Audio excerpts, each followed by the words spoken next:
င်္ဂလာပါသမီးဒီနေ့ဖတ်ပြမယ်ပုံပြင်လေးကတော့အမျှော်အမြင်ရှိဖို့လိုပါတယ်ဆိုတဲ့ပုံပြင်လေးဖြစ်ပါတယ်။တခါတော့ကငုံတကောင်ဟာလေကွင်းထဲမှာအစာရှာနေခိုက်မူဆိုးတဦးထောင်နဲ့ကြော်ကွင်းပိုက်မှာမိသွားပါတယ်။မကြခင်မူဆိုးရောက်လာပြီးပိုက်မှာမိနေတဲ့ငုံကိုယူဆောင်သွားပါတာဒီမူဆိုးကငုံတွေကိုအရှင်ဖမ်းပြီးငုံရောင်းစားတဲ့အလုပ်ကိုလုပ်ကင်နေသူတကြီးပေါ့ဒါနဲ့ဆိုခဲ့တဲ့ငုံလေးကိုမူဆိုးကဖမ်းသွားပြီးအိမ်ရောက်တော့အခြားငုံတွေနဲ့အတူလှောင်အိမ်ထဲထည့်ထားလိုက်ပါတယ်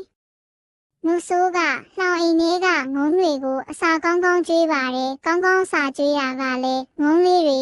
ဝဝလှလှလေးတွေဖြစ်လာအောင်လို့ပဲဒါမှလည်းငုံဝယ်သူတွေမျက်စိကျပြီးဝယ်ခြင်းမှာကိုလှောင်အိမ်ထဲရောက်နေတဲ့ငုံတိုင်းဟာတစ်ချိန်ချိန်မှာတော့ငုံသားစားခြင်းလို့လာဝယ်သူတွေရဲ့လက်ထဲမှာမလွဲမသွေ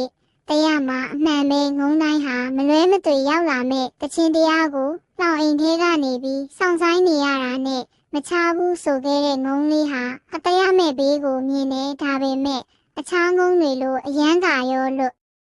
အောင်မယုံဘူးယုံလို့လည်းမရနိုင်ဘူးဆိုတာသူသိတယ်တချို့ငုံတွေဟာအတင်းကရောယုံကြကန်ကြနဲ့အတောင်ကျိုးနှုတ်သီးကျိုးတွေဖြစ်ပြီးအဆုံးမှာမောပန်းပြီးတကြတာပဲခိုင်ခန့်နဲ့လှောင်အိမ်ထဲကနေပြီးဒီလိုမျိုးနီးလန်းနဲ့ဘလို့နိုင်ပါမလဲပြီးတော့တပေးကိုမျောတွေးခြင်းမရှိကြတဲ့အခြားငုံတွေလိုလဲသူကမေးမေးလျှော့လျော့မနေဘူးဘာကိုမှမျောတွေးခြင်းမရှိကြတဲ့ငုံတွေဟာမူဆိုးကျွေးသမျှနင်းကန်စားပြီးပျော်နေကြသေးတယ်ပြီးတော့ဖြစ်ချင်ရာဖြစ်ဆိုပြီးတော့တခြားငုံတွေလိုသူကကံကိုပုံချပြ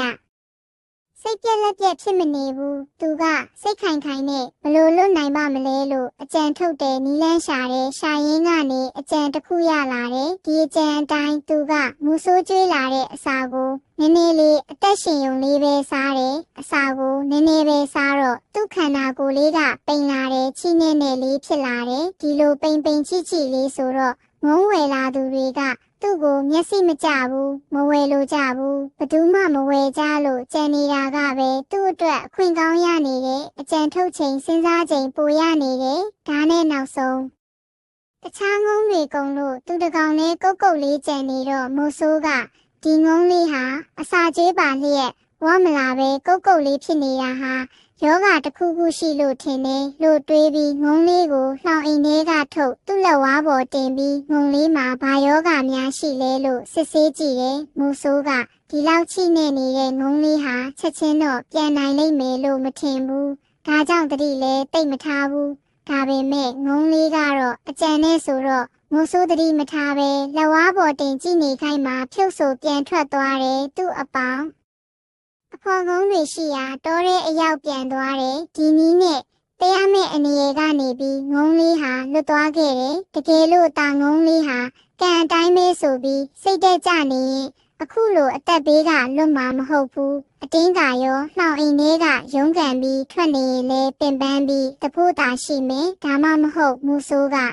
ဒီလောက်ရုန်းကန်ရလားလို့ဒေါသထွက်ပြီးလက်တာမျိုးလဲဖြစ်သွားနိုင်တယ်သူမိတ်ဆွေတွေစီပြန်ရောက်တော့မိတ်ဆွေငုံတွေကမေးကြတယ်ဘရောက်ပဲပြောက်ပြီးဘာတွေဖြစ်ခဲ့တယ်လဲပေါ့ဒီအခါမှာငုံလေးကသူ့ရဲ့ဖြစ်ကြအောင်းကုန်စင်ကိုပြောပြပါတယ်ပြီးတော့သူ့ဘဝနဲ့ယဉ်ပြီးရခဲ့တဲ့သင်ခန်းစာကိုအခုလိုပြောပါတယ်